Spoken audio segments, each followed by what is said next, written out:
Nah, kita juga pengen tahu nih cerita berlebaran dari Gubernur Jawa Barat, ada Ridwan Kamil bersama rekan kita ada Tiara Harahap. Nah, ini kalau pemirsa sudah melihat Tiara kemarin di jalanan mengabarkan soal informasi perjalanan mudik, nggak pulang-pulang kayaknya. Jadi cerita dikit soal Tiara, Tiara ini adalah salah satu tim arus mudik. Jadi udah berangkat dari tanggal 23 April sampai hari ini tanggal 2 Mei, itu 10 hari di lapangan. Selamat Lebaran ya Tiara, terima kasih loh informasinya kemarin selama mudik. Hari ini Lebarannya bareng sama Gubernur Jawa Barat, setelah itu bareng keluarga kayaknya. Silakan Tiara. Tiara. Iya, selamat Lebaran juga Ken dan juga Adit serta pemirsa. Betul sekali, sekarang ini saya lagi ada di Bandung ya. Setelah kemarin 10 hari memantau seperti apa sih arus mudik setelah 2 tahun lamanya kita tidak bisa mudik. Nah, mumpung lagi ada di Bandung, saya juga ingin mengajak Ken, Adit dan juga pemirsa untuk berkunjung melihat secara langsung seperti apa suasana Lebaran di kediaman Gubernur Jawa Barat Ridwan Kamil atau yang biasa kita sapa Kang Emil. Kita langsung masuk kali ya. Ini kalau bisa saya gambarkan sedikit kan, ini rumahnya nyaman banget. Rumahnya juga banyak sekali tanaman-tanaman rimbun gitu ya. Jadi adem gitu lihatnya ketika saya datang. Wah, ini identik dengan rumah-rumah yang ada di Bandung, Jawa Barat begitu ya. Kita langsung panggil kali ya Kang Emil. Assalamualaikum Kang. Waduh, semalam ketemu, sekarang ketemu lagi Kang. Iya, semalam mengecek lalu lintas malam takbiran. Malam takbiran ya. Alhamdulillah sudah Lebaran. Baik, ini rumah ibu saya. Rumah masa kecil Kang Emil berarti ya? Dari kecil. Oke. Masih TK, SD, SMP tinggalnya di sini. Ini nama ayah saya. Nama ayah. Dari tahun 70-an masih ada. Silakan masuk. Oke. Permisi ya Kang ya. Nah, ini ruang tamunya. Jadi tiap Lebaran pastilah ke sini karena kalau ayah sudah meninggal, kalau ibu masih ada. Terus apa yang identik dengan rumah ini Kang, yang tidak bisa dilupakan oleh Kang Emil? Ya, ini kan rumah kecil sudah direnovasi berkali-kali, tapi pas Covid saya kan jadi punya hobi melukis. Nah, ini ada satu lukisan spesial buat ibu saya. Oh, ini karya Kang Emil nih? Iya, lukisan saya. Luar biasa, Masya Allah. Ini ceritanya tentang hidup ibu saya. Ini ibu saya pakai kerudung. Terus ini anak-anaknya, ada 5 yang masih hidup, saya nomor 2. Di sana ada 2, saudara saya udah meninggal. Oh, ini yang sudah meninggal juga digambarkan di sini ya Kang ya? Terus ini ayah saya yang sudah duluan ke surga, kira-kira gitu. Masya Allah, ini penuh arti ya Kang ya, Iya, ini nanti lukisannya. perahu kalau ibu saya berpulang, nyusul ayah saya ke surga. Masya Allah, indah sekali. Ini karya dari Kang Emil, sekarang kita lihat. Pakai cinta. Spesial pakai cinta. Karena Lebaran kan penuh cinta. Nah, betul kita masuk sekali. ke ruang keluarga. Nah, ini kalau di hari pertama Lebaran nih Kang, lagi ngapain aja sih? Assalamualaikum warahmatullahi wabarakatuh semuanya, ibu-ibu, bapak-bapak, adik-adik. Ini ibu saya. Izin berkunjung, ibu. Saya Tiara dari TV One. Iya. Ini bibi saya. Ini. Assalamualaikum Bu. Ini lagi kumpul-kumpul ya? Iya, tapi sebelum ke sini kita masuk ke ruang rahasia dulu. Waduh, kemana nih pemirsa? Nah, kemana nih Kang? Sebuah ruangan. Ruangan ini spesial ya Kang ya? Kayaknya nih. Oke, kita masuk. Waduh. Oh, saya tahu pemirsa kenapa spesial ini ruangannya. Coba juru kamera Billy bisa menunjukkan. Ini kayaknya lagi ngitung-ngitung THR. Ini namanya ruang kas negara. Lagi hitung-hitung THR ya, Ibu ya. Mau ngasih angpau. Ponakan banyak, itu biasanya kalau ketemu sama Kak Emil dia langsung begini, pada duduk begini. Ini langsung pada duduk manis. Ini ibu mertua saya, ibunya Bu Cinta. Ini Bu Cinta, ini anak saya, ini asistennya. Waduh, lagi nulis-nulis mantap. Amplopnya sudah jelas ya, satu-satu nanti. Adik-adik yang lainnya mungkin jangan khawatir nggak kebagian karena lengkap semuanya ya. Baik. Oke, kalau gitu silakan dilanjutkan. Kita mungkin mau lihat-lihat ke momen yang lain di pemirsa ya. Jadi ruangan keluarganya ya sederhana sebesar ini. Tapi semuanya berkumpul, hikmat gitu ya. Menjadi hangat karena berkumpul semuanya. Kang, kalau di hari pertama biasanya ngapain sih Kang? Oh ya tentunya. Aktivitasnya di hari Lebaran. Sebelum punya jabatan publik, pasti sholatnya memang di sini. Di komplek ini, komplek ibu. Tapi sejak jadi wali kota gubernur karena ada kewajiban, hari pertama pasti sholat dulu. Skala kota atau skala provinsi. Nah, setelah itu baru hadir ke sini ke rumah ibu kandung saya, Ibunda. Untuk sungkeman, Untuk kemudian sungkeman, juga alhamdulillah. tradisinya apa sih Kang kalau boleh tahu? Ini kan biasanya setiap keluarga berbeda-beda ya pemirsa ya. Kalau Kang Emil sendiri apa? Kalau dulu sih zaman kecil nggak ada ngasih-ngasih angpau ya. Oh gitu. Tapi sejak 10 tahun tiba-tiba entah Jadi- kenapa. Jadi ada tradisinya Tradisi adalah ngasih ngasih angpau. angpau. Nah ini Ibunda ini usianya berapa kita? 80, Tadi saya sempat dibisikin. 83. Ya. Kalau ibunda dari Kang Emil panggilannya Maci ya Kang Maci. Emil ya, Maci. Artinya Mak Cigadung. Mak Cigadung. Karena semua nenek dipanggil emak di keluarga kami.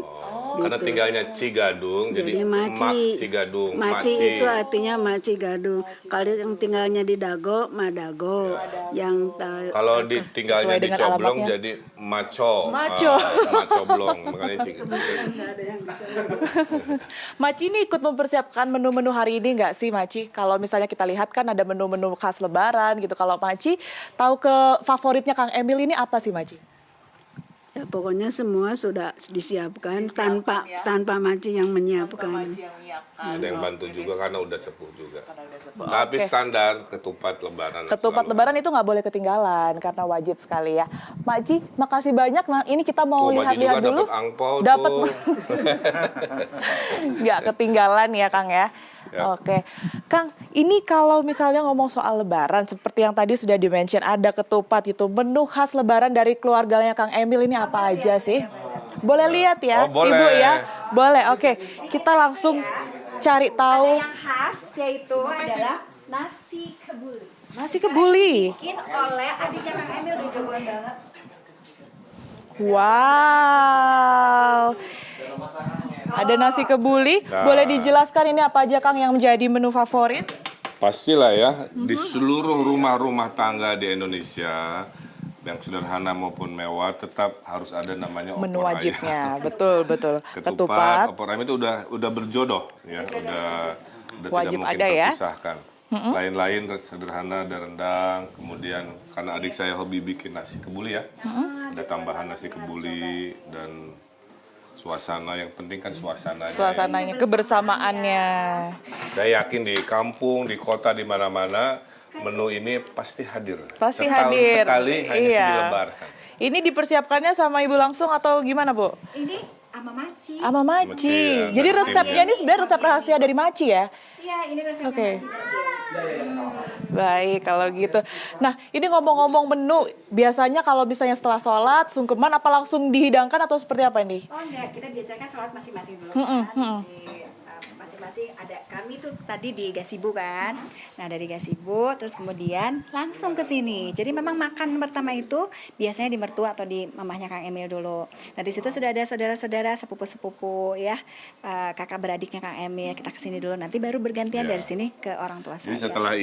setelah dari orang tua kandung selesai, biasanya kita ke sesepuh. Ya, sesepuh. Sesepuh Jawa Barat, kita coba akan ke Pak Solihin GP, kita ke saudara-saudara yang sudah sepuh-sepuh juga. Habislah sampai asar. Iya, gitu. Seharian ya. Keliling-keliling, Baik, kalau biasanya kalau di hari kedua Lebaran ini ngapain aja, Ibu? Kalau hari kedua biasanya kita ke kampung. Nanti ada kampung saya di daerah Cimaung Banjaran. Nanti di situ biasanya Kabupaten cuma Bandung. seharian Kabupaten Bandung. Biasanya seharian. Biasanya kita motor-motoran. Jadi hari kedua segala ke macam. kampungnya Ibu Cinta, hari ketiga ke kampungnya saya. Itu ke Subang. Bergantian ya. Oh, di Subang. Emil ini, waduh luar biasa. Jadi satu kakek semuanya ada 1.000 orang Hampir ya. 1.000 Sampai 1.000 orang. turunannya, ya. Turunannya 1.000. Jadi kita udah kayak yang, tapi ini memang sudah 2 tahun ini Jadi ya. urutannya kita tuh gini, sulit hari sekali pertama sholat dengan ibu kandung, sowan kan. Ya. Hari Keluarga inti kedua lah ya. baru kerabat yang besar Kerabat yang kumpul. lain. Tapi hari kedua jatahnya keluarga Ibu Cinta. Ibu Cinta. Saya ke sana. Jadi hari ketiga gantian kerabatnya keluarga besar saya. Oke, siap. Baru hari keempat baru normal lagi. Baru normal lagi ya. Nah, Kang, ini kan kita sudah 2 tahun lamanya gitu ya, Kang ya. Kita nggak berlebaran atau bahkan mereka yang mungkin ini antara tempat kerjanya dan juga rumahnya ini beda kota itu nggak bisa mudik gitu ya. Makna dari Lebaran tahun ini, Kang dan juga Bu Cinta, ini apa aja sih? Saya tadi waktu diberi kesempatan menyampaikan pidato lah ya di ribuan jamaah, saya sangat terharu. Ternyata nikmat Allah yang namanya bertemu kan tertahan 2 tahun ya. Yang dulu kita anggap biasa aja, ternyata mahal sekali kan. Mahal sekali waktunya. Pada saat sekarang COVID kami sudah surut kan, tinggal 1% di rumah sakit, kita boleh lebaran asal prokes, rasa bahagianya luar biasa. Itu mah nggak tergantikan. Ibarat nikmat dicabut, dikasih lagi kan, baru kerasa. Nah, itu makna tahun ini. Sambil saya berdoa tadi, mudah-mudahan tahun-tahun berikut jangan ada lagi lah mara bahaya ujian ya, sehingga kita bisa beribadah. Tanpa kita dibatasi bisa, begitu ya Kang ya? Ya tanpa dibatasi, mudiknya juga normal. Karena ada kenaikan mudik juga kan, nah, ya, 40%. 40% itu di Jawa Barat ya Kang di Jawa ya? Barat, lebih banyak naik 40% dibanding tahun 2019 sebelum COVID. Menandakan memang orang rindunya udah nggak ketahan. Iya betul, bisa dikatakan membludak gitu ya Kang ya? Membludak banget ya, tapi masih terkendali. Makanya setelah ini saya kerja lagi kan, ngecek pariwisata karena pasti macet apa dan seterusnya. Tapi kalau pribadi 3 hari. Baik. Nah itu untuk wisata apa yang dipersiapkan Kak? Karena memang kan kita ketahui seperti data tadi saja sudah meningkat sedemikian banyak gitu ya. Ini pasti tempat wisata udah menjadi sasaran warga-warga yang mau menikmati masa libur lebaran ini. Apa yang kemudian menjadi antisipasi dari Kang Emil? Ya jauh-jauh hari sudah saya ingatkan, satu kesiapan tempat ya. Kedua, kesiapan lalu lintasnya. Nah, itu polisi-polisi sudah diatur sehingga jangan kaget nanti kalau ada rute yang disatu arahkan misalkan. Ketiganya tetap prokes ya, cuci tangan, pakai masker. Kemudian nanti pas lagi menikmatinya tolong kebersihan. Biasanya kadang-kadang pelajarannya nih ya, kita suka agak abai terhadap kebersihan. Nah, itu himbauan sudah dilakukan. Karena saya yakin setelah sholat Idul Fitri ketemu keluarga pasti kan ngapain kan? Nah ngapain itu pasti rata-rata top of mind nomor satunya itu pergi piknik. Pergi piknik. Nah kalau jutaan orang melakukan hal yang sama kan kebayang ya? Iya betul, numpuk di satu titik gitu ya Kang ya. Betul. Nah Kang, ini kalau lagi kumpul-kumpul biasanya di hari Lebaran, ini kira-kira apa sih kalau dari tahun ke tahun momen yang paling diingat mungkin sebelum-sebelumnya mungkin zaman Kang Emil kecil gitu, apa yang diingat dari Lebaran ini Kang? Ya, kalau saya dulu ketika masih punya nenek ya, kami itu sholatnya tidak di sini, tapi sholatnya di Sumedang. Oke, di Sumedang. Di tempat nenek saya. Nah, itu momennya luar biasa karena dulu kita ingat punya mobil satu, tapi kecil. Buat bareng-bareng ya, buat Kang, bareng-barengnya gitu kan. Jadi akhirnya saya dan adik saya naik motor. Nah, itu seru. Jadi keluarga yang lain naik mobil, saya berdua naik motor, mudik-mudik ke Sumedang. Terus di sana ada khasnya sampai hari ini orang ingat saya ingat opak tuh kerupuk khas Sunda dari ketan. Jadi dari ketan, rice crackers gitu. Tapi langsung dimasak oleh nenek. Nah terus langsung di atas perapian gitu. Jadi panas hangat, gitu jadi belum juga selesai beres udah habis sama cucu-cucu. Biasanya kalau ke Sumedang nenek saya masih menyiapkan, membakar. Ya, kan saya udah jongkok nunggu gitu. Beres satu dimakan, beres satu dimakan. Kayu terus gitu kan, dibulak-balik, baru selesai ke sini udah habis sama cucu-cucu gitu. Terutama sama ini. Nah ini nih, yang paling seneng banget. Yang paling seneng ya. Oke deh kalau gitu. Ini Kang Emil dan juga Bu Cinta, boleh nggak sih saya tuh ngicipin makanan? Kita prepare aja kali ya. Nah sementara saya mau ngicipin makanan dari masakannya Bu Cinta dan juga Maci, sementara saya kembalikan dulu ke Ken dan juga Aditya Nugroho di studio ya. Saya mau makan-makan nih pemirsa.